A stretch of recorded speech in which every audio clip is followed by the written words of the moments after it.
जिममध्ये तासन तास घाम गाळणं आणि बॉडी बनवण्याची क्रेज सध्या तरुणाईमध्ये मोठ्या प्रमाणात वाढली आहे। मात्र याच व्यायामाचा अतिरेक नागपूरच्या एका 23 वर्षीय तरुणाच्या जीवावर बेतलाय। अतिव्यायामामुळे तरुणाच्या मेंदूतील रक्तवाहिनी फाटली आहे। ओम भोयर असं या तरुणाचं नाव आहे। तर व्यायामाचा नाद त्याला इतका महागात पडलाय की त्याला थेट पॅरालिसिसचा झटका आलाय। सुदैवानं आईचं प्रसंगावधान आणि गोल्डन आवरमध्ये मिळालेल्या उपचारामुळे तरुणाचे प्राण थोडक्यात वाचलेत।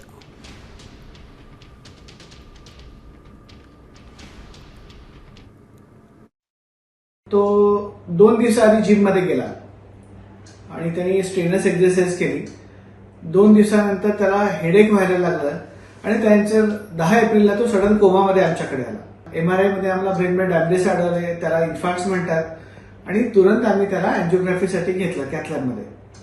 अँजिओग्राफीमध्ये ब्लड वेसल ब्लॉक होती, त्याच्यात क्लॉट तयार झाला होता रक्तवाहिनीमध्ये। तो क्लॉट आम्ही स्टेंट आणि सक्शन पंपच्या माध्यमाने बाहेर काढला। म्हणजे जो पेशंट व्हेंटिलेटरवर होता तो हळूहळू चालत आम्ही त्याला घरी पाठवलं 12 दिवसाच्या अथक प्रयत्नानंतर। महाराष्ट्रातील सर्व बातम्यांचे विश्वासार्ह व्यासपीठ, सकाळच्या सर्व सोशल मीडिया प्लॅटफॉर्मला लाईक, फॉलो आणि सबस्क्राईब करा। तसंच सर्व नोटिफिकेशनसाठी बेल आयकॉन प्रेस करायला विसरू नका।